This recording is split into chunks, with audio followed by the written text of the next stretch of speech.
Ang Pilipinas ngayon. Narito na ang pinakamainit na mga balita na nakalap sa bawat sulok ng bansa. Ihahatid sa bawat Pilipino saan man kayo sa mundo. Ang Pilipinas ngayon. Pakinggan ang bawat kaganapan sa bawat lalawigan. Ito ang Pilipinas ngayon.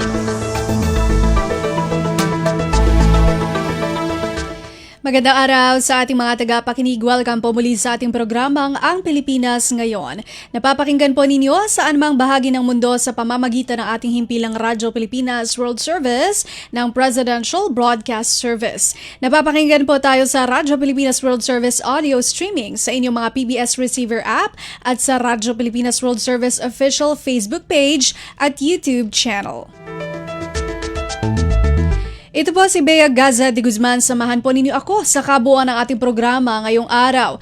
Kapapalooban pa rin po ng mga panayam sa mga napapanahong usapin at mga mahahalagang balita mula dito sa ating bansa, kasama na ang mga ulat mula sa iba't ibang rehiyon ng Pilipinas, mga segmentong business, sports at showbiz. Antabayanan po at sasainin na sa ilang sandali ang kabuuan ng ating programang Ang Pilipinas Ngayon. Mga kaganapan sa Kamaynilaan at mga kalapit na lalawigan dito sa Ang Pilipinas Ngayon.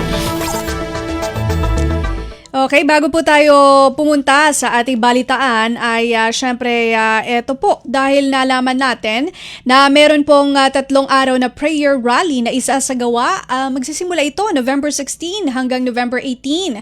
Kaya naman po aalamin natin ang ating mga security measures mula sa ating Philippine National Police, National Capital Region Police Office. Kasama po natin live via phone patch si Police Major Hazel Asilo, ang spokesperson po ng NCRPO. Magandang hapon po sa inyo, Major Asilo. Si Bea Gaza de Guzman po ito ng Radyo Pilipinas World Service. Good afternoon po, Ma'am Bea, at sa ating mga taga-subaybay. Magandang hapon po sa lahat.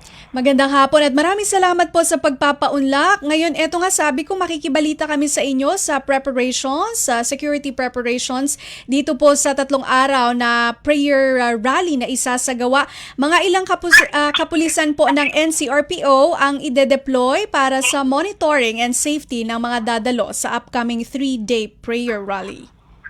Sa kabuuan po, meron po tayong 16,664 na tauhan na i-deploy ng NCRPO para po sa 3 araw na prayer rally. Binubuo po ito ng 8,872 na NCRPO personnel. Ganon din po yung kasama yung 7,792 na augmented forces mula po sa National Headquarters, sa SAF at Police Regional Offices gaya po ng Pro 1, 2, 3, 4A, 4B, Region 5 at CAR. Lahat po sila ay on full deployment upang masiguro po ang kaayusan, kaligtasan at mabilis na pagtugon sa anumang pangyayari sa loob po ng buong 3 araw. So marami-rami po talaga ang ating mga security forces. Major Asilo, alin pong mga areas ang ating tututukan dito sa 3-day prayer rally na ito? So bukod po dun sa ating mga alam na nagtututukan gaya po ng dito sa Manila, sa may Quirino Grandstand, ganun din po sa Luneta, sa People Power Monument at sa Shrine, magkakaroon din po tayo ng pag-focus dito sa iba pang areas gaya po ng sa Senate, sa Ayala Bridge, dito sa atin sa may Mendiola, ganun din po sa US Embassy. So may mga areas po bukod dun sa 3 malalaking lugar na pupuntahan ng 3 grupo. Meron po tayong mga maliliit na mga areas na babantayan din po para masiguro na kung sakaling magkaroon ng mga biglaan or lightning rallies, ay agad po tayo makaka-responde. Inaasahan po marami-rami yung dadalo dito, Major Asilo. Paano po natin mapapangasiwaan yung traffic kung sakali man po? Hello, Major Asilo? Yes po. Meron po tayong koordinasyon sa MMDA at mga lokal po na traffic offices ng bawat lungsod. Magkakaroon din po tayo ng mga police at saka sa mga pangunahing intersection at access roads para po pamahalaan ng daloy ng sasakyan, ganun din po ng pedestrian movement.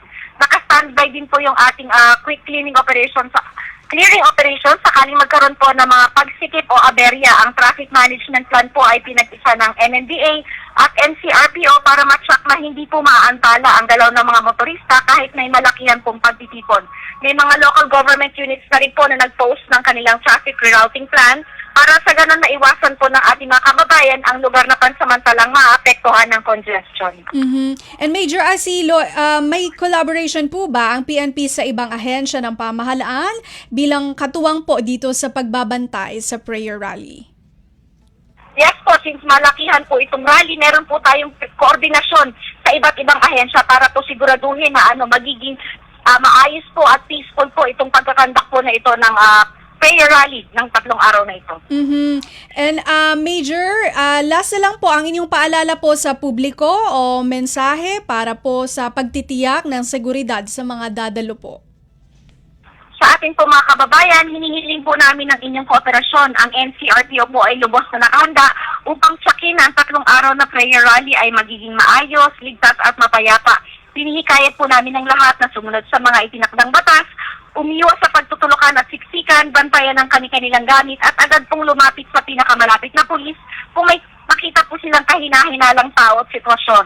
Ang PNP po ay magpapatupad ng maximum tolerance at mananatiling nakatuon sa public safety habang iginagalang po ang inyong panawagan. Sa pangunguna po ng aming Regional Director, si Police Major General Anthony Abilin, makakaasa po ang publiko na ang NCRPO ay laging handang gabayan, protektahan at bigyan ng sapat na seguridad ang lahat ng dadalo sa naturang pagtitipon.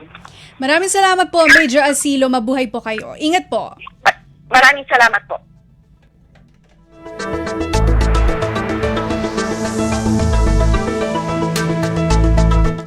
Si Police Major Hazel Asilo, ang spokesperson po ng National Capital Region Police Office, NCRPO ng Philippine National Police o PNP.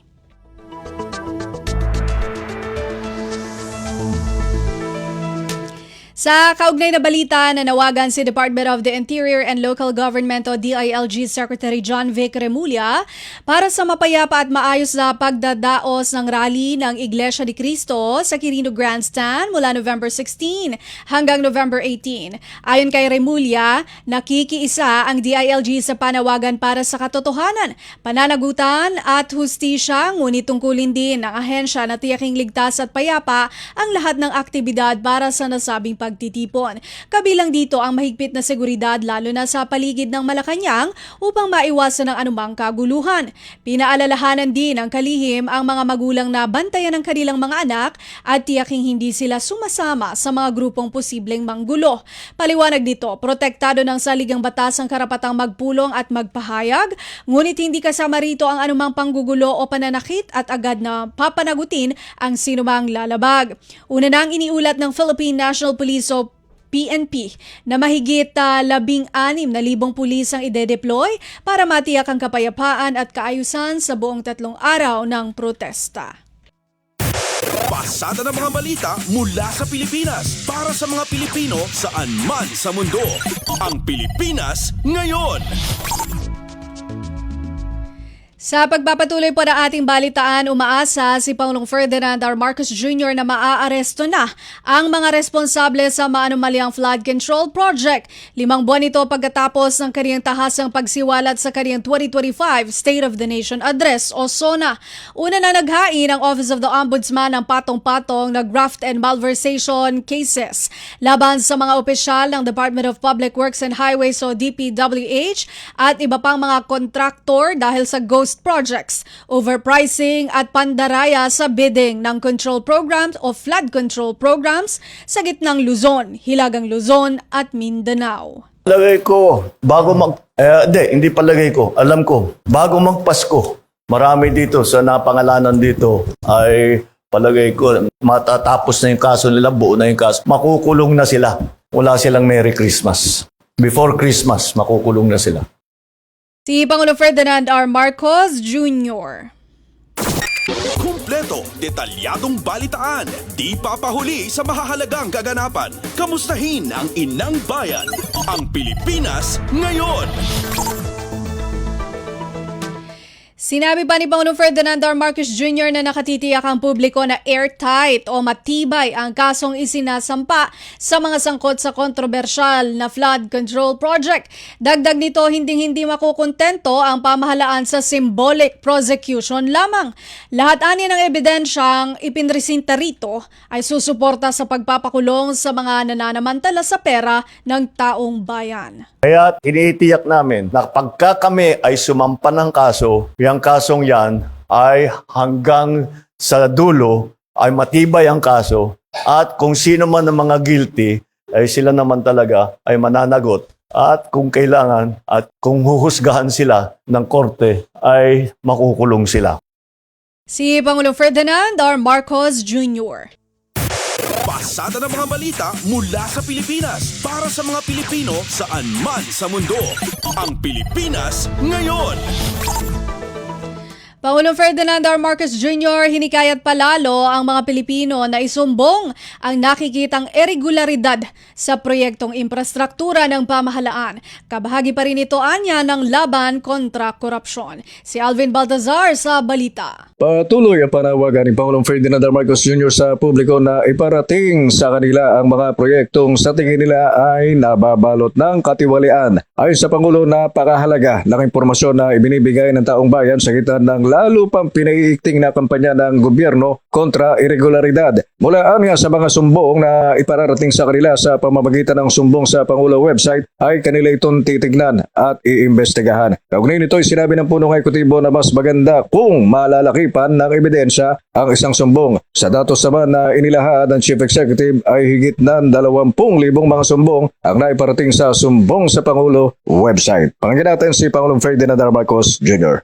Napakahalaga yung sumbong sa Pangulo dahil marami kaming nakukuhang informasyon dyan. Pagpatuloy ninyo yung inyong pagsumbong. At bigyan nyo kami ng lahat ng ebidensya na meron kayo. Mula sa Palasyo ng Malacanang para sa Bagong Pilipinas, Alvin Baltazar, Radyo Pilipinas, Radyo Publiko.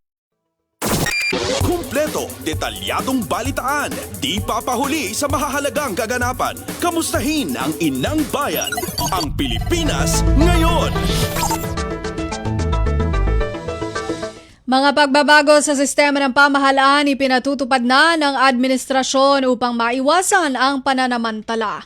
May ulat si Raquel Bayan. Siniguro ni Pangulong Ferdinand Marcos Jr. na nagpapatupad na ng sistematikong reforma ang pamahalaan upang hindi na maulit ang mga insidente ng pananamantala ng ilan sa pondo ng taong bayan. Ayon sa Pangulo, kabilang sa mga reformang ito ay ang pagbuo ng Transparency Portal para ibigay sa publiko ang mas malawak na access sa impormasyon hinggil sa mga proyekto ng gobyerno. Lalamanin rin ito ang impormasyon kung sino ang mga kontratista, lokasyon at halaga ng proyekto at iba pang detalye upang mabantayan ng husto ang mga proyektong pinapasok ng gobyerno. Ayon sa Pangulo, base sa portal sa oras na mayroong makita na hindi tamang nagawa o labas sa mga panuntunan at patakaran, agad itong matutukoy upang mapigilan ang anumang irregularidad. Maliban dito, kasama rin sa sistematikong paraan ng reforma ay ang paggamit ng artificial intelligence sa proseso ng disenyo ng proyekto, sa bidding at sa pagbabayad upang maiwasan ang panganib na hindi makumpleto ang proyekto o maabuso ang pondo. Proseso ng kontrata. At pagka merong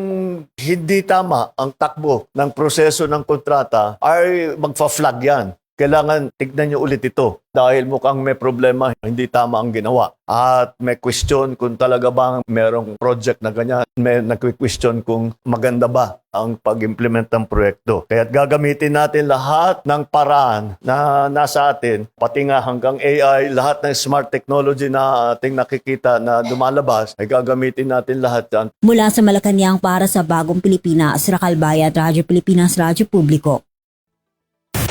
Pasada ng mga balita mula sa Pilipinas para sa mga Pilipino saan man sa mundo. Ang Pilipinas ngayon.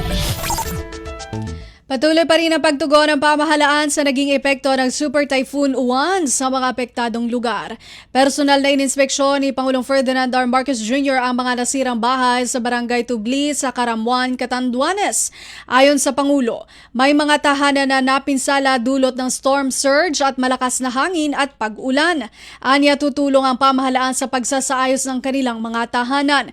Sa ngayon, sinabi ng punong ehekutibo na uunahin muna ang pagbibigay ng ayuda para sa mga pansamantalang naninirahan sa evacuation center gaya ng tubig at pagkain. Yun ang kailangan natin na ayusin. Pero sa ngayon, ang una natin ginagawa, relief muna. Lahat ng mga nasa evacuation center natin, tinutulungan natin. Bigyan natin ng pagkain, ng tubig. Nagdala kami ng mga Starlink para merong communication na maganda. Nakapagpadala na kami ng communication bago ng bagyo. So mabuti at nagamit ng mga iba't ibang bayan yung mga equipment na yun. Si Pangulong Ferdinand R. Marcos Jr. Kumpleto, detalyadong balitaan, di papahuli sa mahahalagang kaganapan. Kamustahin ang inang bayan, ang Pilipinas ngayon. Samantala, ibinahagi rin ni Pangulong Ferdinand R. Marcos Jr. na matapos ang search and rescue sa Catanduanes, prioridad na ngayon ang reconstruction o muling pagtatayo ng mga bahay ng mga residente sa Barangay Tubli. Ayon pa sa punong ehekutibo, kasama ng Pangulo ang Department of Human Settlements and Urban Development o DSHUD, SHUD na nag-iinspeksyon at namahagi ang mga ito ng pinansyal na tulong at mga construction material. Paliwanag pa ng Pangulo, posibleng maulit muli ang storm surge sa mga lugar na malapit sa dagat. Dagdag pa niya, pinag-iisipan ng pamahalaan na huwag na muling magtayo ng mga bahay doon at ilipat na ng lokasyon ang tirahan ng mga residenteng malapit sa dagat. Hindi maaring lagyan ng mataas na seawall dahil yung tubig dumating hanggang bubong eh. So we have to find another way kung saan nilalagay ang mga nandito. Kasi unfortunately, katotohanan yan, mangyayari ito ulit eh. Kaya huwag natin sila ilagay sa alanganin. Hanapan na natin ng ibang paglalagyan na malayo na sa storm surge. Si Pangulong Ferdinand R. Marcos Jr. Pasada ng mga balita mula sa Pilipinas para sa mga Pilipino saan man sa mundo. Ang Pilipinas ngayon. Bureau of Immigration o BI nanawagang tapusin na ang human trafficking sa bansa. Ito ay kasunod ng pagdating ng 346 na mga Pinoy mula sa Myanmar na biktima ng forced labor sa scam hubs. May report si Lawrence Tanhoco. Muling nanawagan ng Bureau of Immigration na tapusin na ang human trafficking matapos ma-repatriate ang 346 Pinoys mula sa Myanmar. Dumating na kasi ang grupo sa NAIA Terminal 1 sakay ng Philippine Airlines Flight PR8502 matapos mailigtas mula sa mga scam hubs sa border areas ng Myanmar na gumagamit ng peking online job offers para makapag-recruit ng mga biktima. Ayon sa BI, ang operasyon ay bahagi ng international na kampanya laban sa transnational crime at pagsunod sa direktiba ni Pangulong Ferdinand R. Marcos Jr. na protektahan ng mga overseas Pinoy. Binigyan din ng ahensya na patuloy na gumagamit ang mga sindikato ng mapanlilang na trabaho upang pilitin ang mga Pilipino sa iligal na gawain at makataong pagtrato. Nagbabala ang BI sa publiko laban sa mga online recruiter na nag-aalok ng trabaho sa mga karatig bansa na kilalang lokasyon ng mga scam hubs. Kasalukuyang isinasailalim na sa debriefing at reintegration ang mga na-rescue na Pinoy sa koordinasyon ng iba't ibang ahensya ng pamahalaan. Mula pa rin dito sa lungsod ng Maynila para sa Bagong Pilipinas, Lawrence Tanhoco ng Radyo Pilipinas, Radyo Publiko. Pasada ng mga balita mula sa Pilipinas para sa mga Pilipino saan man sa mundo. Ang Pilipinas ngayon. Kaisa ang Overseas Workers Welfare Administration o OWA sa pagbibigay ng tulong sa mga Pilipino sa abroad na nangangailangan ng tulong. Pahayag ito ni OWA Administrator PY Kaunan kasunod ng pagpapauwi sa mahigit 300 mga OFW na biktima ng human trafficking at forced labor sa online scam hub sa Myanmar. Paliwanag ni Kaunan, sa pamamagitan ng Emergency Repatriation Fund, maaaring maglaan ng budget para makatulong sa investigasyon ng kaso ng mga biktima ng human trafficking at illegal recruitment. Bukod pa rito, OWA rin ang nagbibigay ng libreng akomodasyon habang inaayos ang repatriation at libreng pamasahe para naman sa pag-uwi ng mga ito sa kani-kanilang mga tahanan, lalo na iyong mga mayroong hiwalay na biyahe pauwi sa probinsya. Meron kasi kaming tinatawag na Emergency Repatriation Fund para kalinawan sa mga tao. Hindi po yan sa trust fund ng OWA, galing po yan sa pondo ng gobyerno. So ito pong budget na binigay sa amin, ginagamit namin ngayon para po makatulong sa magiging investigasyon ng mga ahensya ng gobyerno na naatasan na mag-imbestiga. So we are supporting the workers na kami po ang nag-house sa hotel, kami po ang may toka rin kami when it comes to the meals ng workers, saka po yung paghatid sa kanila sa bahay. Marami ho sila, 346. Muling nagpaalala ang OWA na dumaan sa legal na proseso kapag naghanap ng trabaho sa ibang bansa. Kumpleto, detalyadong balitaan, di papahuli sa mahahalagang kaganapan. Kamustahin ang inang bayan, ang Pilipinas ngayon. Pinakokonsidera ni House Committee on Overseas Workers Affairs Chairman Brian Revilla na magpatupad ang mga embahada at konsulado ng rotational day off system upang manatiling bukas kahit weekends o holidays, lalo na sa mga bansang may malaking bilang ng mga Pilipino. Sa paraang ito, anya, mas magiging accessible ang consular services para sa mga overseas Filipino workers o OFWs. Ayon kay Revilla, maraming OFWs ang may isang araw lang na day off at madalas ay natatapat pa ito sa weekend. Dahil dito, hirap silang makakuha ng serbisyo gaya ng passport renewal at notarial assistance. Gate pa naman babatas, dapat tuloy-tuloy ang serbisyo ng gobyerno dahil tuloy-tuloy rin ang sakripisyo ng mga OFWs para sa kanilang pamilya. Dagdag pa niya, habang lumalawak ang online systems, mahalaga pa rin ang on-site assistance para sa mga may agarang pangangailangan. Nangako rin siyang makikipag-ugnayan sa DFA at DMW upang mapabuti ang access sa mga serbisyong konsular sa buong mundo. Pasada ng mga balita mula sa Pilipinas para sa mga Pilipino saan man sa mundo. Ang Pilipinas ngayon.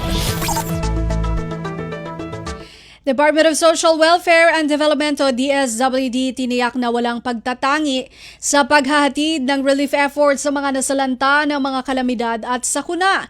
Magbabalita si Marian Bastasa.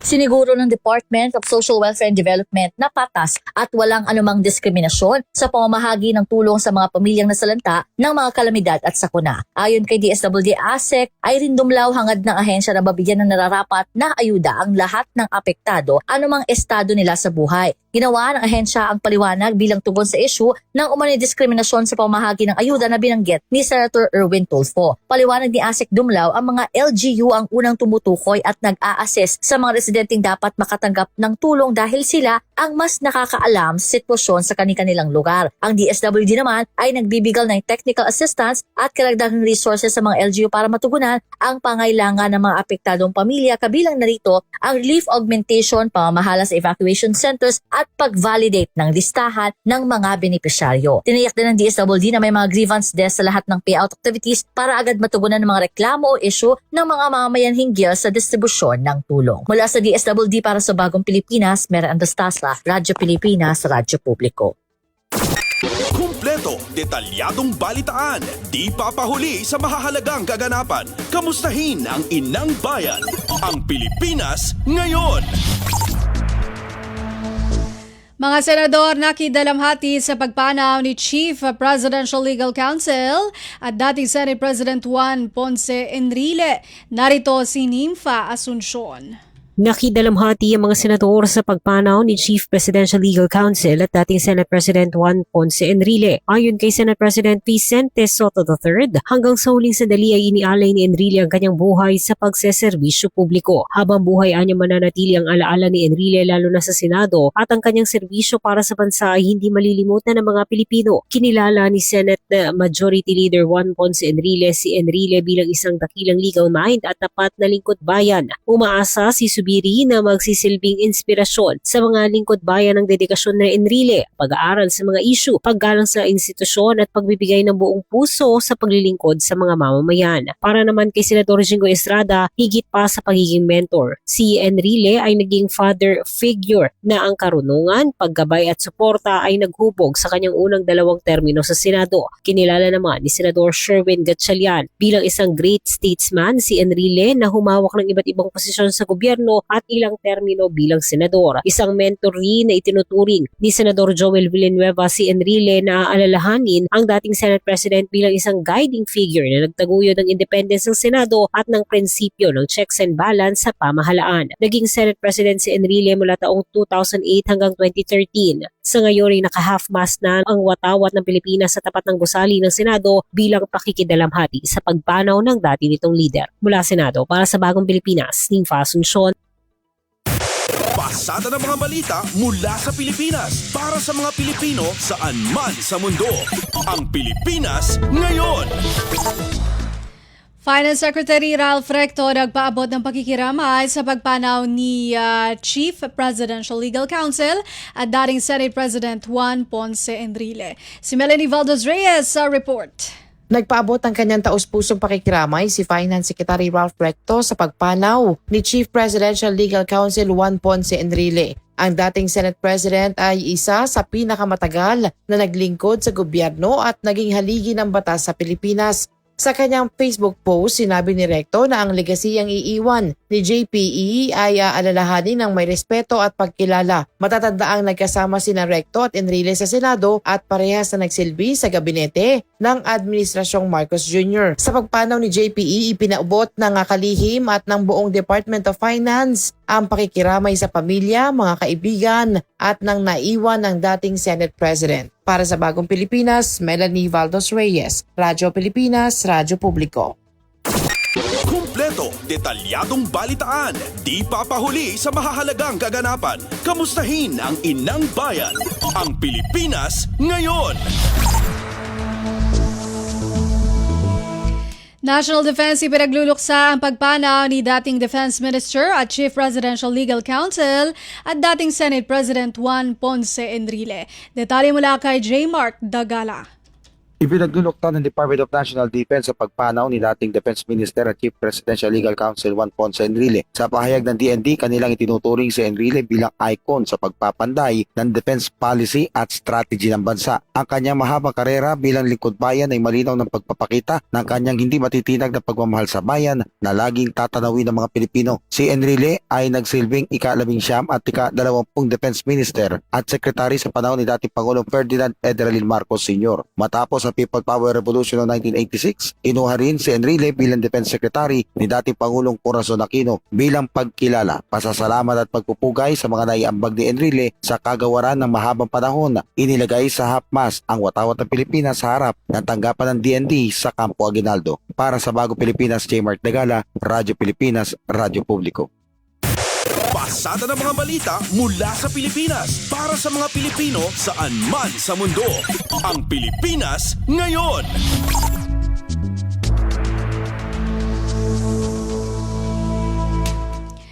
Pinangunahan ni Pangulong Ferdinand R. Marcos Jr. ang pagbubukas ng ika-13 ASEAN Law Ministers Meeting. Sa talumpati ng Pangulo, binigyang diin nito ang kahalagahan ng ginawang paglagda sa ASEAN Extradition Treaty na pagpapakita niya ng kolektibong determinasyon na ang mga individual na may kasong kriminal ay hindi makakatakas sa katarungan sa pamamagitan lamang ng pagtawid ng mga hangganan sa loob ng ASEAN region. Ipinahayag pa ng Pangulo na sa gitna ng pinalalakas na AET para sa paglaban sa mga tradisyonal na krimen, tumatawid naman ang hangganan ay kailangan ding isaalang-alang ang mga bagong hamong transnasyonal na kinakailangan ng mas epektibong pagtutulungan ngayon at sa hinaharap. Ito ayon sa Pangulo ang banta ng cybercrimes at legal na implikasyon ng artificial intelligence. Ayon sa Pangulo, dapat tiyakin na may mga batas na kayang pamahalaan ang digital space ng patas at ligtas. I speak of the threat of cybercrimes and the ethical and legal implications of artificial intelligence. We must ensure that our laws can govern the digital space fairly and securely. Pangulong Ferdinand R. Marcos Jr. Kumpleto, detalyadong balitaan, di papahuli sa mahahalagang kaganapan. Kamustahin ang inang bayan, ang Pilipinas ngayon. At yan po ang ating nakalap ng mga national news. Antabayanan po ang ating pagbabalita sa mga kaganapan sa ating mga rehiyon. Para sa regional news, sa pagbabalik po ng programang Ang Pilipinas Ngayon, makalipas ang ilang paalala. Garantisadong solusyon at aksyon ang handog sa iyo ng Bagong Pilipinas Presidential Action Center. Sundin lang ang mga sumusunod para makakuha ng appointment.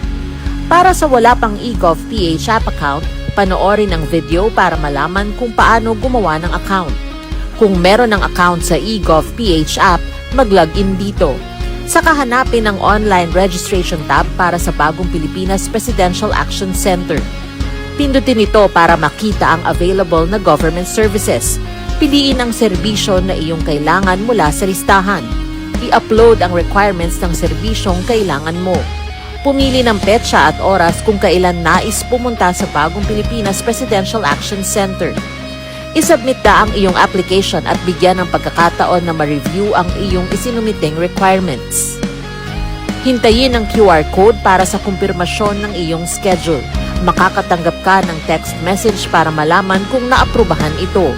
Sakaling hindi ito maaprubahan, makakatanggap ka rin ng text message para ipaalam ang kulang na requirements sa kasubukang mag-register ulit. Kung nakatanggap na ng kumpirmasyon, maaari nang pumunta sa Bagong Pilipinas Presidential Action Center sa napiling schedule, dala ang QR code at ang mga isinumiteng requirements. Huwag kalimutang dumating sa itinakdang araw at oras ng iyong appointment. Pinapaalala rin na siguruhing may kumpirmadong schedule bago pumunta sa Bagong Pilipinas Presidential Action Center para maiwasang magpabalik-balik. Simple at user-friendly ang pagpapa-appointment dito. Kaya wag nang mangamba dahil sa Bagong Pilipinas Presidential Action Center, tulong ay abot kamay na. Mabilis ang trivia, dagdag talino. Heto na ang Dagling Kaalaman. Alam nyo ba, sa mga PhilHealth covered cases, mayroon ng zero balance billing o no balance billing. Paano ito gumagana? Simple lang. Magpa-admit sa ward ng DOH accredited hospital. Ipakita ang PhilHealth ID o MDR, pati na rin ang government issued ID at admission documents. Dumiretso sa PhilHealth Help Desk para sa verification at processing. At paglabas mo ng ospital, covered na ng PhilHealth ang room and board, doctor's fees, lab tests, operating room, at gamot mula sa pharmacy. Layunin nito ay mas pantay, abot kaya, at tuloy-tuloy na serbisyong pangkalusugan para sa lahat ng Pilipino. Kaunting kaalaman na malaking dagdag talino. Abangan muli ang susunod na Dagling Kaalaman. Balita mula sa lalawigan sa bawat rehiyon ng ating bayan. Dito sa Ang Pilipinas Ngayon. Nagbabalik po ang programang Ang Pilipinas Ngayon. Narito na po ang mga balita para sa ating regional news ngayong araw na ito. State of calamity idineklara sa Kalinga dahil sa malubhang epekto ng bagyong Uwan. Magbabalita si Amelia Bumatnong ng RP Tabuk. Naideklara iti state of calamity iti entero a probinsya ti Kalinga kalpasan nga naprubaran ti sanggunyang panalawigan iti resolusyon nga insubmitar iti Provincial Disaster Risk Reduction and Management Council wenno PDRRMC. Sakbay iti daytoy nagtaripnong dagiti miyembro iti PDRRMC nga daduulwan ni Governor James Situba tapno maamuan iti kadakkel iti naperdi diti probinsya gapo iti Super Typhoon Uwan. Gapo iti panakaperdi iti agrikultura, infrastruktura ken daduma private properties na pagnunumuan iti konseho nga ipasa iti resolusyon nga ideklara iti state of calamity iti probinsya. Babaan iti panaka-aprobar daytoy, mabali na maaramat dagiti calamity ken quick response funds para iti relief, recovery ken rehabilitation efforts kadagiti lugar ang nadadael gapo iti bagyo. May naik iti report damages imabutan iti naisurok 20 million pesos iti patapatang agricultural damages ti entero a probinsya as of 8 a.m. iti November 12, 2025. Ada dagiti sumagmamano a kalsada ken rangtay ang nadadael nga nasurok 40 million pesos iti patapat a damage cost bayat adandani 90 million pesos iti posible a rehabilitation cost na dagitoy. Iti agdama adapay lang dagiti isolated barangays a narigat a ma-access gapo iti panakapordi ti rangtay ken kalsada. Tuloy-tuloy mo iti clearing operation ti DPWH ken Provincial Engineering Office ken panangipaay iti relief assistance kadagiti apektado a residente iti Kalinga. Manipod DZR Kitabuk, Amelia Bumatnong para iti Radyo Pilipinas World Service.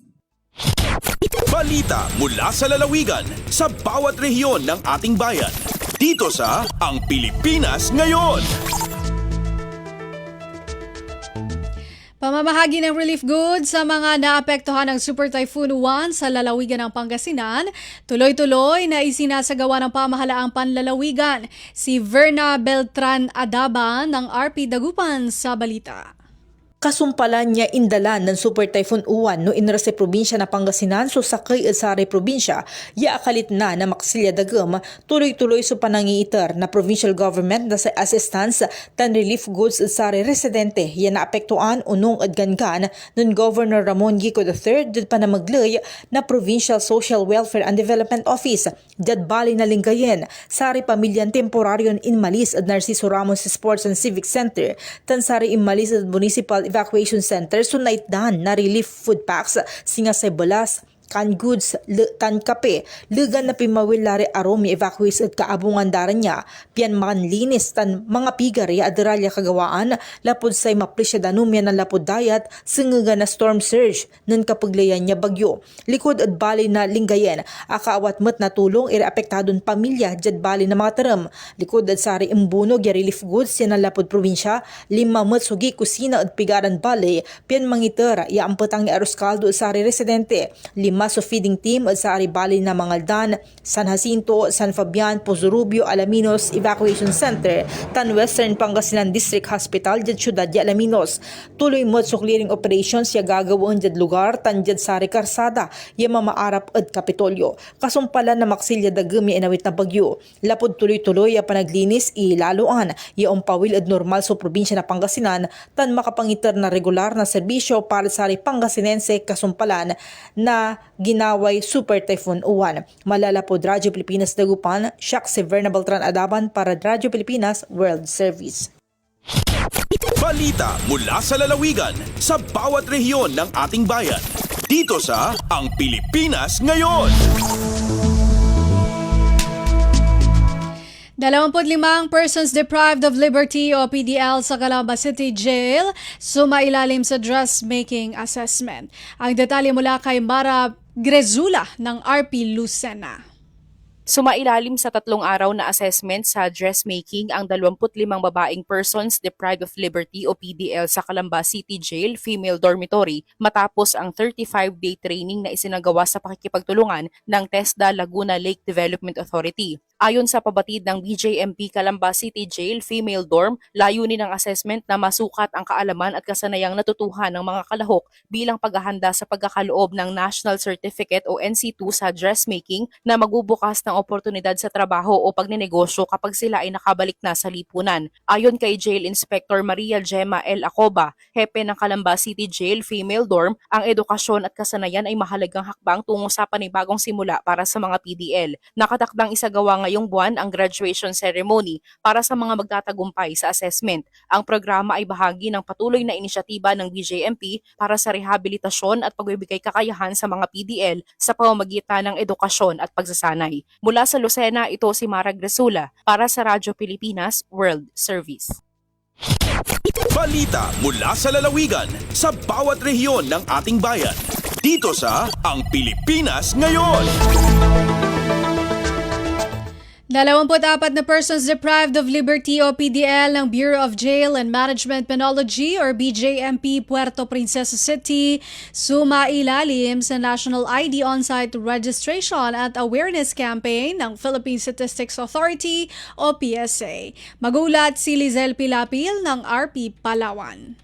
Agabot sa 24 nga mga persons deprived of liberty o PDL sa Puerto Princesa City Jail ang aserbisyo ni ang National ID On-Site Registration awareness campaign nga ing pangunan ang Philippine Statistics Authority o PSA Palawan nga may katuyuan nga maski diyang sa custodial facility sanda ay may access paraingid sa mga importanteng serbisyo ng gobyerno pareho ang National ID civil registration. Natapod siya sa pakikipag-isara rinda iyang Bureau of Jail Management and Penology o BJMP Puerto Princesa. Kadingan ing mabuwat ang information dissemination tingid sa National ID System ig mga serbisyo ang PSA. Digi ay agpadawat ang mga brochure ig flyers tingid sa civil registration services. Agaring digi sa Radyo Pilipinas Palawan, si Lizel Pilapil para sa Radyo Pilipinas World Service. Balita mula sa lalawigan sa bawat rehiyon ng ating bayan. Dito sa Ang Pilipinas Ngayon. Local Government Unit LGU Calbayog ginilala bilang 2024 Green Banner Awardee. Narito ang report ni Charmaine Perito ng RP Calbayog.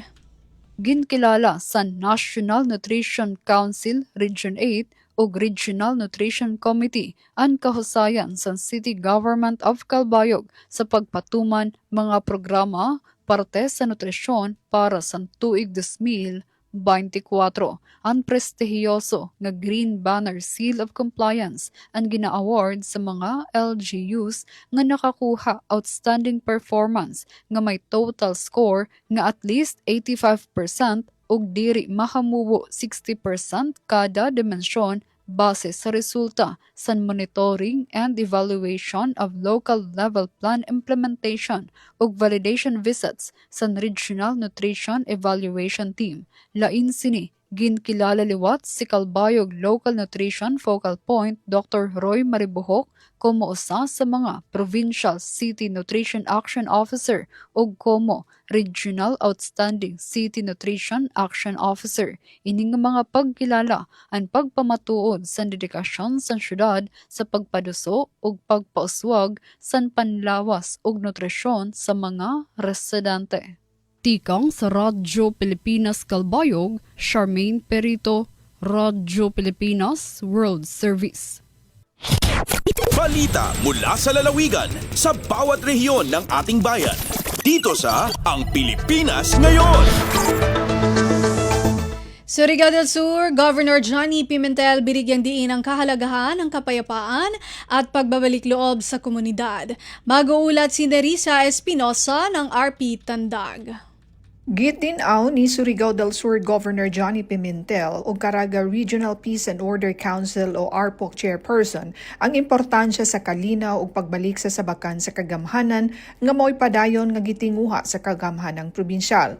Gipamahayag kini sa gobernador atol sa gipahigayon nga programa sa pagpang-apod-apod og tabang pinansyal nga tag 10,000 pesos matag usa sa 75 ka mga kanhi rebelde o peace advocates dinhi sa Surigao del Sur. Sumala pa ni Governor Pimentel nga pinaagi sa mga programang pangkalinaw o pakig-alayon sa mga ahensya sa kagamhanang nasyonal tumong niini nga masuportahan ang mga kanhi rebelde nga mobalik sa normal ang kinabuhi ug produktibo kauban ang ilang mga pamilya. Mao nga importante ang paggamit sa sakto sa tabang nga nadawat pinaagi sa Enhanced Comprehensive Local Integration Program o ECLIP. Gikan sa RP Tandag, kini si Nerissa Espinosa alang sa Radyo Pilipinas World Service. Balita mula sa lalawigan sa bawat rehiyon ng ating bayan. Dito sa Ang Pilipinas Ngayon. Patigol Sulu, ganap ng kinilala bilang isang gun-free at peace-centered community. Balitang hatid ni Eloisa Muhammad ng RP Holo. Piyamong nabilanggan Freeman Peace Centered Community in Pasisil Simpaticul din Hilupa Su kapag matuyo si Municipal Government Simpaticul, 1103rd Brigades and Philippine Army, Sulu Police Provincial Office, Iwan Panampa Security Agency, and Peace Partner. Mabilang masal sila ang pagpamunggan Freeman Peace Centered Community Hapaticul. Amin na kauna kikilap, unan sing kahilolaan Halupa Sug. Dasin na lawless elements si masaplag dun haini. Imalago pamindahiya pagparagbusing kanunga na patikul dasing panauri sin raayat hawat dumagbusing kahatulan salta ka naman sin huling bata. Hagkabtahan kaya bahagi Mayor Kabir Hayudini na sabot niya inbukon sa jahat nag-ukab simbago program in kaya saksiyan nila. Mabilang ini pagbuhi simbago dagbus sin patikul amin na bilang na isab na kambaling kahiluhalaan sin nakaw na yadto. So mga pihaon miya mangun iban paghambuok. Tap-tap iban na ngusuhi hapag paragbus sin kanungan. Timub tumim pakaradyaan kahit sin pag-sign sin Pledge of Commitment kahit sin katantimao din nasabot pakaradyaan. Dengha RP Hulo, Eloisa Muhammad para Radyo Pilipinas World Service. Balita mula sa lalawigan sa bawat rehiyon ng ating bayan. Dito sa Ang Pilipinas Ngayon. Narinig po ninyo ang mga balita mula po sa iba't ibang lalawigan dito sa Pilipinas sa pamamagitan po ng ating regional news. Susunod po ang ating balitang negosyo at kalakalan at balitang pampalakasan mula kay Leo Magpayo. Sa pagbabalik po yan ng programang Ang Pilipinas Ngayon makalipas ang ilang mga paalala. Alam mo kung ano mas nakakatakot sa baha? Di yung binaha ka na nga, nagkasakit ka pa. Kaya tandaan ang 3 tips na ito para iwas sakit kapag may pagbaha. Una, make sure na malinis ang tubig na iinumin. Pakuluan muna kung ito'y galing sa gripo dahil pwedeng meron itong contaminants mula sa baha. Pangalawa, lutuing mabuti ang mga gulay, karne, isda at iba pang pagkain. Iwasan muna ang pagkain ng mga hilaw katulad ng prutas at gulay na hinuhugasan lamang sa gripo. At pangatlo, huwag lumangoy sa baha. Pwedeng makapulot dito ng kung ano-anong sakit katulad ng leptospirosis at diarrhea. O yan ha, huwag mo kalimutan yan. Stay safe mga kababayan. Dahil #panatag ang may alam. Maging panatag Pilipinas. Mabilis ang trivia, dagdag talino. Heto na ang Dagling Kaalaman. Mga kababayan, maging alerto sa rainfall advisories ng Pag-asa. Yellow Rainfall Advisory. Kapag malakas ang ulan mula 7.5 hanggang 15 mm sa loob ng isang oras, mag-ingat dahil posible itong magdulot ng pagbaha sa mababang lugar. Orange Rainfall Advisory. Mas malakas na ulan mula 15 hanggang 30 mm. Malaki ang posibilidad ng pagbaha, kaya maghanda at maging alerto. Red Rainfall Advisory. Emergency na ito. Higit 30 mm ng ulan sa loob ng 3 oras o higit pa. Kapag nakataas ang red advisory sa inyong lugar, huwag mag-aksaya ng oras. Agad na lumikas para sa kaligtasan ng inyong pamilya. Maging handa, makinig sa abiso at laging unahin ang kaligtasan. Kaunting kaalaman na malaking dagdag talino. Abangan muli ang susunod na Dagling Kaalaman. Lagay ng ekonomiya, kalakalan, negosyo at iba pa. Atin ang alamin dito sa Ang Pilipinas Ngayon.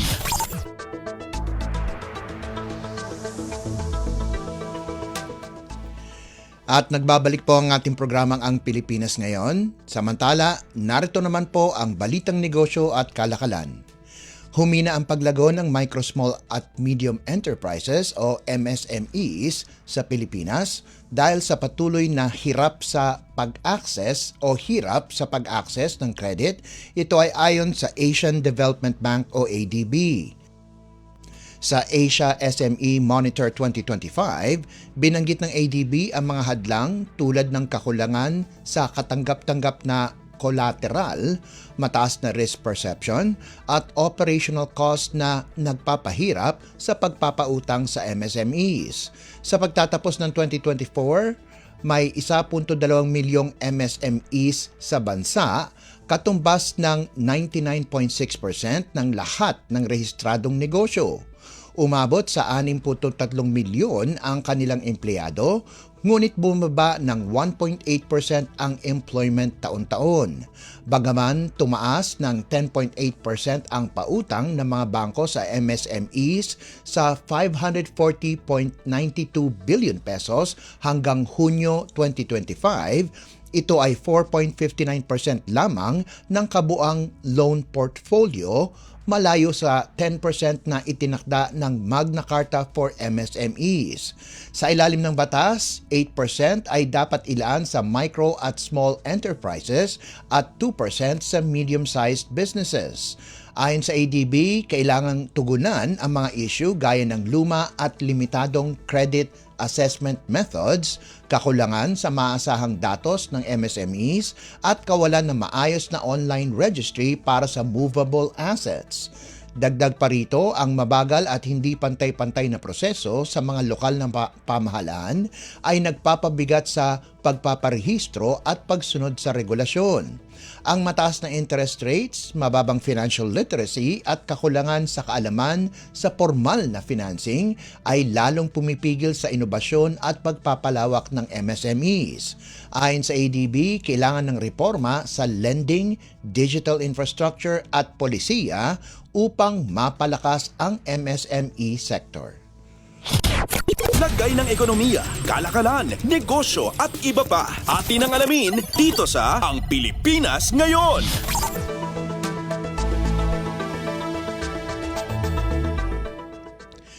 Bumaba ng 22.7% ang karaniwang presyo ng tuyong palay sa bukid noong Oktubre na umabot sa 15 pesos and 89 centavos kada kilo.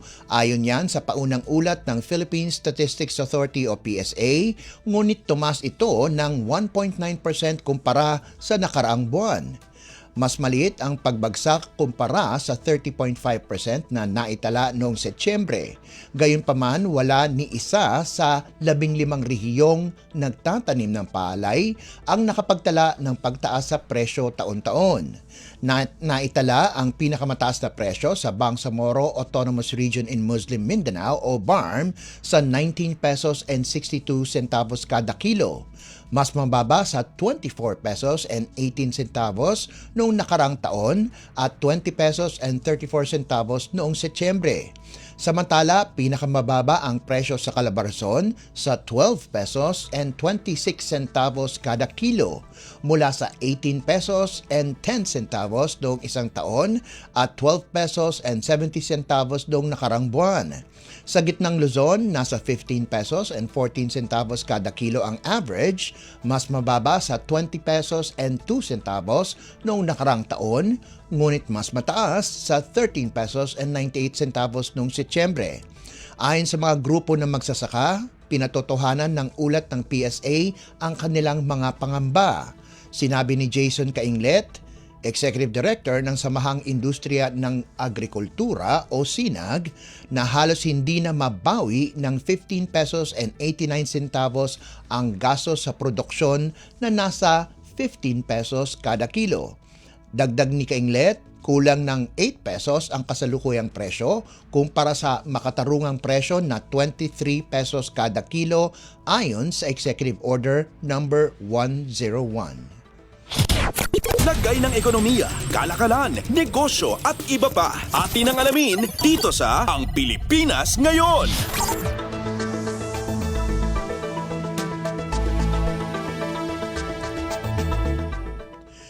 Papalawakin ng Philippine Airlines o PAL ang serbisyo nito sa rutang Manila to Los Angeles upang tugunan ang tumataas na demand sa paglalakbay sa pagitan ng Pilipinas at West Coast ng Estados Unidos.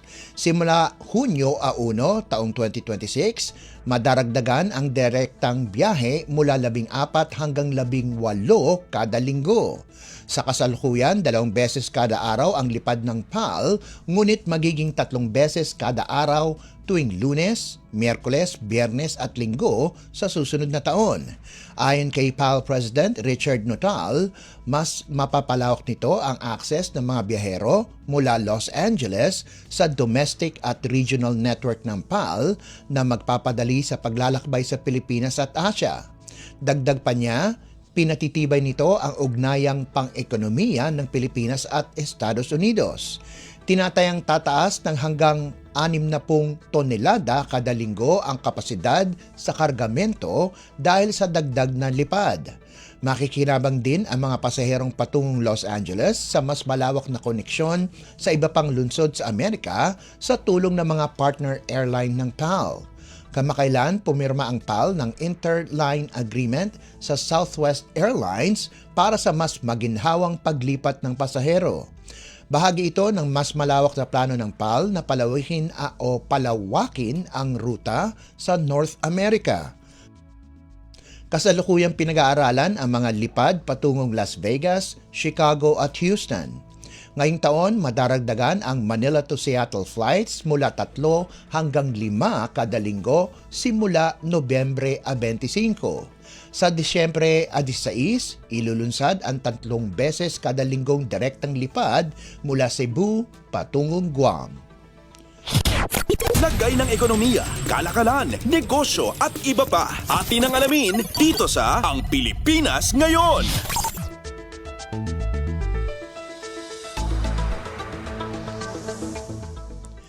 Inaasahang mapapabilis ng Department of Agriculture o DA ang pagpapatayo ng Farm to Market Roads o FMR at makakatipid ng hindi bababa sa 20% sa gastos kapag ito na ang humawak ng programa mula sa Department of Public Works and Highways o DPWH sa taong 2026. Ayon kay Agriculture Secretary Francisco Chu Laurel Jr., magagamit ang matitipid na pondo upang makapagtayo ng mas maraming kalsadang pang rural na makatutulong sa mga magsasaka at mangingisda na mapababa ang gastos sa produksyon, mas mabilis na makarating sa pamilihan at sa huli ay mapababa ang presyo ng pagkain. Sa kasalukuyan, umaabot sa 15 milyong piso ang gastos sa bawat kilometrong sementadong FMR na may 2 linya. Target ng DA na ibaba ito sa 12 milyong piso o mas mababa pa sa pamamagitan ng mas mahusay na pamamahala at paggamit ng soil stabilizers. Ayon sa master plan ng ahensya, may tinatayang 131,000 kilometro ng potensyal na FMR sa buong bansa, kung saan 70,000 kilometro na ang natatapos. Sa kasalukuyang bilis, aabutin ng 60 taon bago ito makompleto. Ngunit naniniwala ang DA na maaring mapabilis ito sa loob ng 30 taon sa pamamagitan ng mas maayos na koordinasyon at matalinong paggastos. Noong una, 16 na bilyong piso ang panukalang pondo para sa FMR sa 2026, sapat para sa 1,000 kilometrong kalsada. Ngunit dinoble ito ng House of Representatives sa 32 bilyong piso alinsunod sa direktiba ni Pangulong Ferdinand R. Marcos Jr. na ilaan ang pondo mula sa flood control patungo sa mga prioridad na infrastruktura sa agrikultura. Lagay ng ekonomiya, kalakalan, negosyo at iba pa. Atin ang alamin dito sa Ang Pilipinas Ngayon. At para naman sa halaga ng palitan, ayon sa Bangko Sentral ng Pilipinas o BSP, ngayong Biyernes, 14 ng Nobyembre, ang halaga ng piso kontra sa dolyar ay nasa 59 na piso at 11 sentimo. Ang Japanese yen naman po ay nakakahalaga ng 38 sentimo. Ang Singaporean dollar ay nasa 45 piso at 46 na sentimo. 4 na sentimo naman ang won ng South Korea at nagkakahalaga ng 8 piso at 33 sentimo ang isang yuan ng China. Sa iba pang palitan, ang Hong Kong dollar ay nagkakahalaga ng 7 piso at 61 sentimo. Ang British pound naman ay katumbas ng 78 piso. Nasa 68 piso at 78 sentimo ang euro, 42 piso at 13 sentimo ang Canadian dollar, habang ang Saudi Arabian rial ay nagkakahalaga ng 15 piso at 76 na sentimo. Lagay ng ekonomiya, kalakalan, negosyo at iba pa. Atin ang alamin dito sa Ang Pilipinas Ngayon.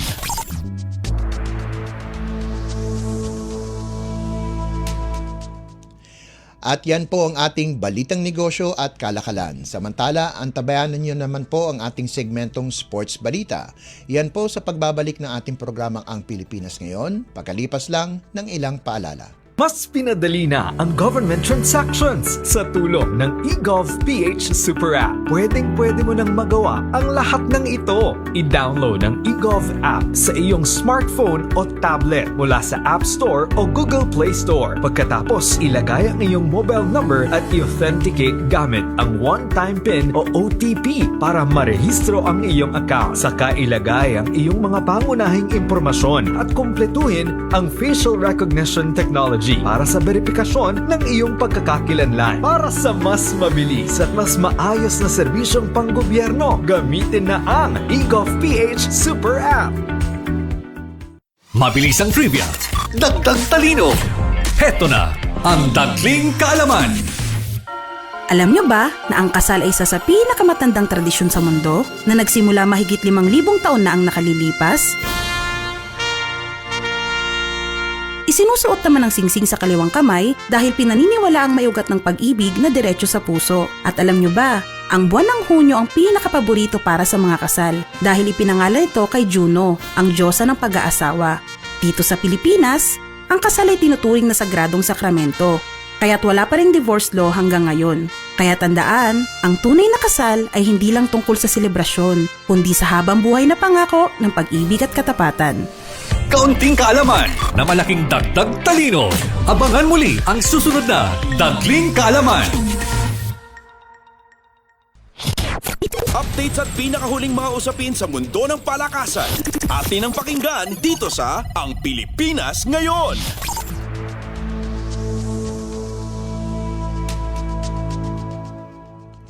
At nagbabalik po ang ating programang Ang Pilipinas Ngayon. Narito naman po ang Sports Balita. Nakamit ni Junmar Fajardo ang kanyang kauna-unahang triple-double sa PBA noong Miyerkules, Nobyembre 12 matapos magtala ng 10 assist sa panalo ng San Miguel kontra Titan Ultra 158-117. Ngunit ang pinakamahalaga niyang assist ay hindi sa laro kundi sa labas ng court. Bago ang laban, inanunsyo ng 6'10" star ng San Miguel na kanyang isasubasta ang kanyang unang Most Valuable Player Trophy upang makatulong sa mga nasalanta ng Bagyong Tino sa kanyang bayan sa Cebu. Gaganapin ang auction ngayong Biyernes, Nobyembre 14 sa pangunguna ng Alagang Kapatid Foundation. Kasama rin sa mga ipasusubasta ang mga sapatos at jersey na ginamit sa laro ng iba pang players ng PBA. Aminado si Fajardo na tubong pinamungahan Cebu at 9 na beses na MVP na mahirap para sa kanya na pakawalan ang tropeo dahil sa emotional value nito. Ngunit nanaig ang kanyang malasakit at pagmamahal sa kapwa Cebuanos kaysa sa personal na halaga ng parangal. Umaasa siyang mabebenta ito sa mas mataas na halaga dahil ang lahat ng malilikom ay ilalaan sa mga nasalanta ng pagbaha sa Cebu City dulot ng bagyo. Nangyari ang sakuna habang hindi pa lubusang nakakabangon ang lalawigan mula sa lindol na may lakas na 6.9 magnitude na yumanig sa Hilagang Cebu noong nakarang buwan. Ipinapakita ng hakbang ni Fajardo ang kanyang galing hindi lang sa basketball kundi pati sa pagtulong sa kapwa sa oras ng pangangailangan. Updates at pinakahuling mga usapin sa mundo ng palakasan. Atin ang pakinggan dito sa Ang Pilipinas Ngayon.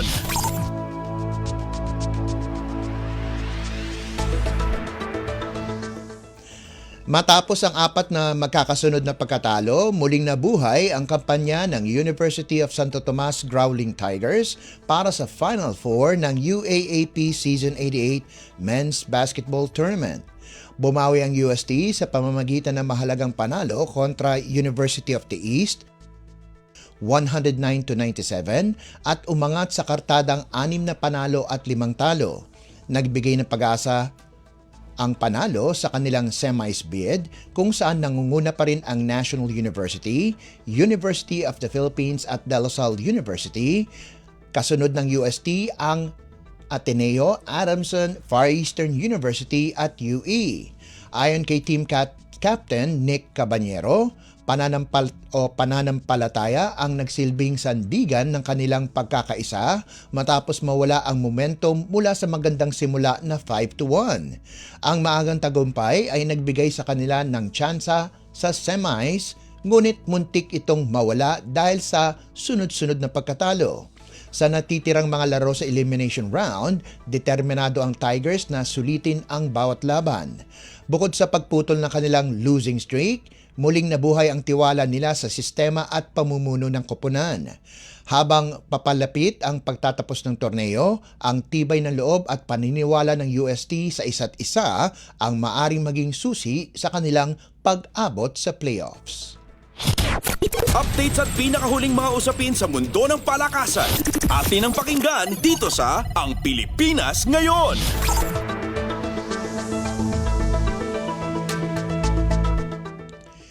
Dinomina ng defending champion Creamline ang sister team na Choco Mucho 25-17, 25-17 at 25-23 upang makamit ang quarterfinal spot sa Premier Volleyball League o PVL Reinforced Conference sa Smart Araneta Coliseum nitong Huwebes.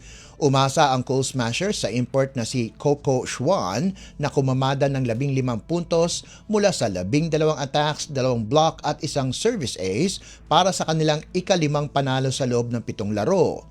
Sa tagumpay na ito, kasali na ang Creamline sa quarterfinals kasama ang Zeus Coffee, PLDT at Farm Fresh, marka ng ika-8 magkakasunod na Final 8 appearance ng koponan.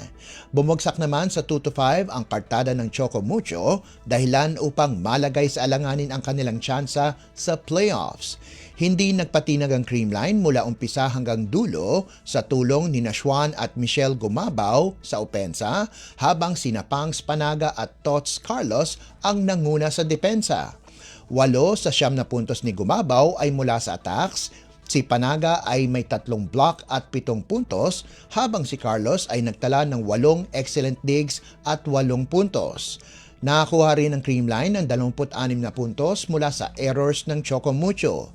Si Aiza Molde lamang ang nakapasok sa double digits para sa Flying Titans na may 11 puntos.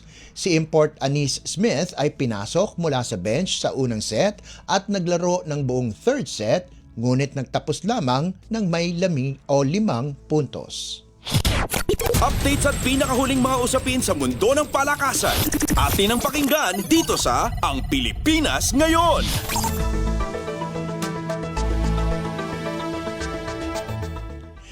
Tatlong set na lamang ang kailangan ng National University upang makamit ang makasaysayang four-peat sa 2025 Shakey's Super League o SSL Preseason Unity Cup.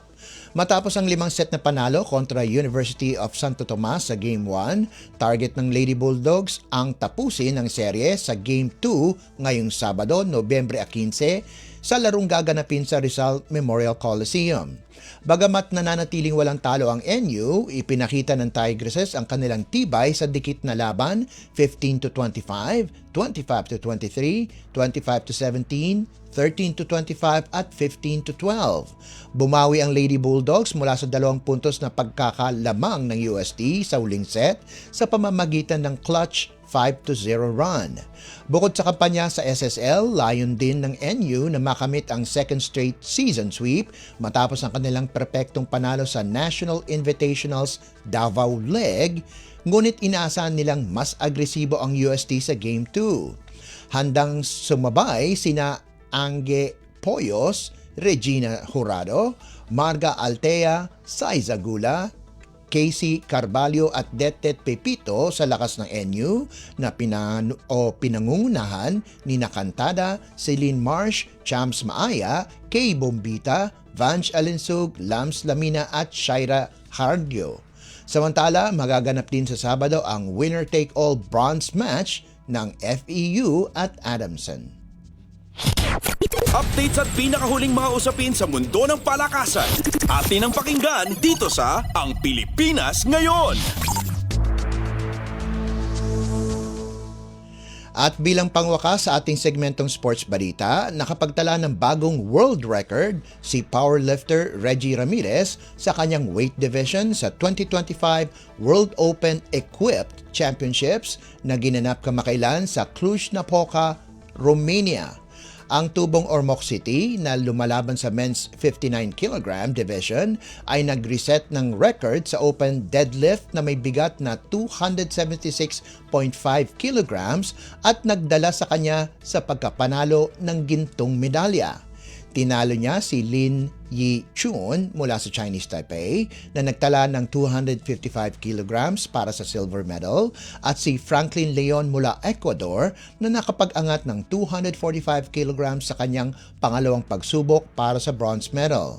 Si Ramirez na nagtapos sa ikawalong pwesto sa 2025 World Games sa China noong Agosto ay nakuha rin ng bronze medal sa total lift na 669 kilograms na nanatili sa likod ni Lin na nanalo ng ginto laban kay Leon pagkatapos ng tiebreaks na parehong nagtala ng 712.5 kilograms sa lift.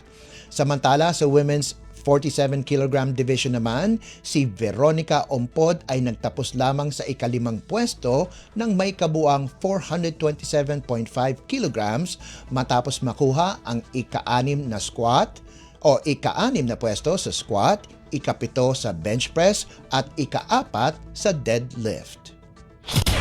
Updates at pinakahuling mga usapin sa mundo ng palakasan. Atin ang pakinggan dito sa Ang Pilipinas Ngayon. At yan ang pinakahuling balita sa larangan ng palakasan. Ito po si Leo Magpayo. Samantala, susunod naman po ang ating segmentong Balitang Artista na ihahatid sa inyo ni Steph Vicente. Yan po sa pagbabalik na ating programang Ang Pilipinas Ngayon, pagkalipas lang ng ilang paalala.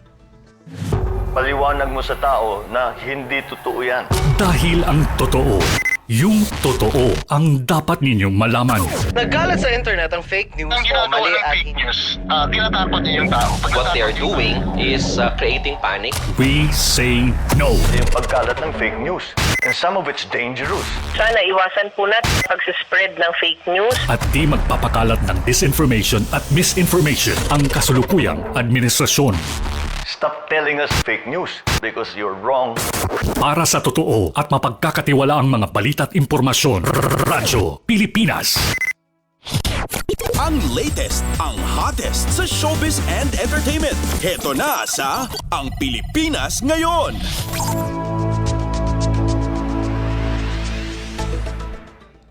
Nagbabalik na po ang ating programang Ang Pilipinas Ngayon at narito na po ang paboritong segmento ng mga chismoso at chismosa, ang segmentong Balitang Artista. Narito muli ang inyong chika Dora Steph Vicente upang ihatid ang mga pinakamainit na showbiz balita para sa araw na ito.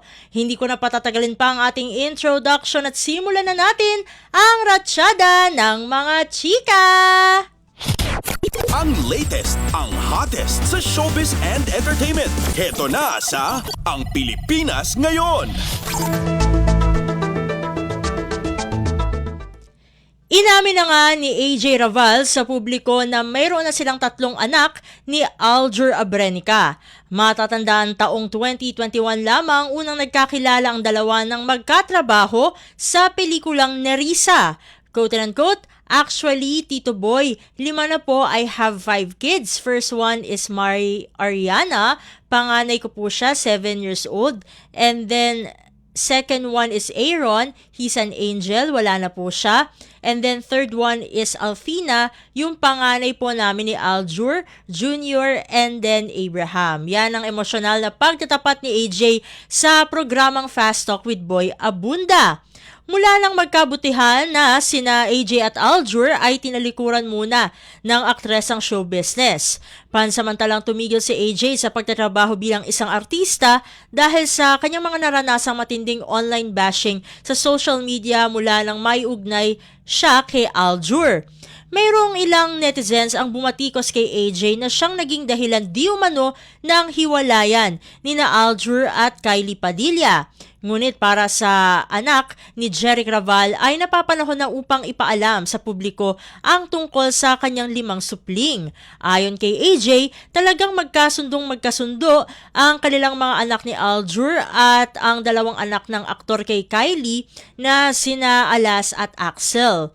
Hindi naging madali para kay AJ ang kanyang mga pinagdaanan bilang isang batang ina. Ngayon ay nakahanda na raw muling magtrabaho si AJ sa harap ng kamera. Mayroon ding mensahe, ang aktres para sa kanyang mga anak. Quote-unquote, yes, actually, gusto ko po talagang umakting. Yes, babalik po ako. Maging mabuti silang bata, huwag silang gagaya sa akin, magkaroon ng malayang buhay. Ang pangarap niya, para sa kanyang mga anak. Yan ang pagtatapos ni AJ. Ang latest, ang hottest sa showbiz and entertainment. Heto na sa Ang Pilipinas Ngayon. Sa kaugnay na chika, napuri naman ang maturity ni Kylie Padilla sa pagtanggap niya sa revelasyon ni AJ Raval na 3 na ang anak nila ni Aljur Abrenica na dating asawa nga nitong si Kylie. Ito ay matapos siyang mag-post na inuna nila ang kapakanan ng mga batang anak nila. Wala siyang nabanggit na pangalan pero alam ng madla na sagot niya ito sa pasabog ni AJ na 5 na pala ang anak niya at 3 nga roon ang sa kanila ni Aljur. Kailan lang naghiwalay nitong sina Kylie at Aljur at hindi pa yata annulled ang kanilang kasal. Sabi nga ni Kylie sa isang post, quote-unquote, ito lang po comment ko para matapos na. Matagal ko na pong alam pero syempre inuna po namin ang kapakanan ng mga bata. Sobrang close sila at yun pinaka-importante. Happy that now, hindi na kailangang magtago. Proud of you, peace all around. Sana matapos na drama. Hanggang kamakailan ay patuloy na pinag-uusapan ang naging revelasyon ni AJ na ultimo. Itong si Boss Vic Del Rosario ng Viva ay nagulat na 5 na pala ang anak ng contract star nila. Ang buong akala niya ay 3 pa lang ang mga anak ni AJ. Ang latest, ang hottest sa showbiz and entertainment. Heto na sa Ang Pilipinas Ngayon. At sa pagtatapos ng ating segmento, dugyot ira muna itong si Richard Gutierrez sa Metro Manila Film Festival o MMFF entry ng Regal Entertainment na Shake, Rattle and Roll Evil Origins na siya ang main star sa unang episode. May balbas siya rito at madungis ang itsura at kasama niya sa nasabing episode itong si Ivana Alawi. At puro magaganda naman ang sinabi ng aktor kay Ivana. Quote and unquote, "She's very nice to everyone, she works hard, may mga times na natapos kami ng 4 a.m. to 5 a.m. Makikita mo talaga hindi siya nagrereklamo and she's giving her best in every scene." Yan ang umpisa ni Richard nang kamustahin ang karanasan niya sa pakikipagtrabaho sa sexy actress. Quote and unquote, "So that also sets a good example for the younger actors na kasama namin kasi marami kaming kasama na mga young actor also who's probably looking at us, you know, when the times are getting hard, when it's 4 a.m. and you still have to do a fight scene, these young actors are probably looking at us like, magrereklamo ba sila? Alam mo yung ganun, wala kang maririnig na reklamo. Everyone stayed, of course, everybody is professional. So, hats off to Ivana for that also. Yan ang pagkukwento ng aktor na kahit sinabi niyang dugyot role siya, ay ang bango pa rin niyang tingnan. Anyway, sort of an MMFF comeback ito ni Richard kasi noong 2018 pa ang huling MMFF entry niya with Meme, Vice Ganda, at kapuso primetime king Ding Dong Dantes, ang Fantastica, kaya naman excited talaga siya. At kasama ang SRR o Shake, Rattle and Roll sa pinirmahan niyang kontrata sa Regal Entertainment kamakailan. Ang latest, ang hottest sa showbiz and entertainment. Heto na sa Ang Pilipinas Ngayon. Naku! Konti lang ang oras natin para sa ating segmentong Balitang Artista. Maraming salamat mga kachismis para sa inyong pakikinig sa ating segmento. Ako muli, ang inyong chikadora Steph Vicente para sa Radyo Pilipinas World Service. Nagbabalik na po ang ating kasamang si Bea Gaza de Guzman.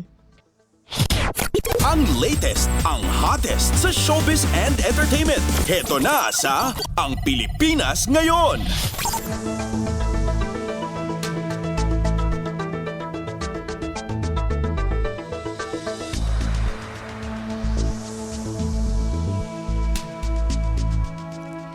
At iyan po ang kabuuan ng ating programang Ang Pilipinas Ngayon. Maraming salamat sa ating mga nakasama sa technical side, gina Milo Junela at Hiro Lucero sa ating Warcast, maging sa ating OJT from Technological Institute of the Philippines kay Wilfred Curimo. Maraming salamat din sa ating executive producer, Steph Vicente, na siya ring naghatid ng ating balitang showbiz sa mga nagulat mula sa iba't ibang lalawigan ng ating bansa para sa ating regional news. Kay Leo Magpayo para sa balitang business at sports, at maraming salamat din sa ating station manager, Mr. Ray Sampa. Hanggang sa susunod na edisyon ng ating programang Ang Pilipinas Ngayon, ito po si Bea Gaza de Guzman. Magandang araw. At yan ang Pilipinas Ngayon. Muling samahan sa parehong oras at alamin ang pinakahuling mga kaganapan at balita saan man kayo naroon. Ang Pilipinas Ngayon.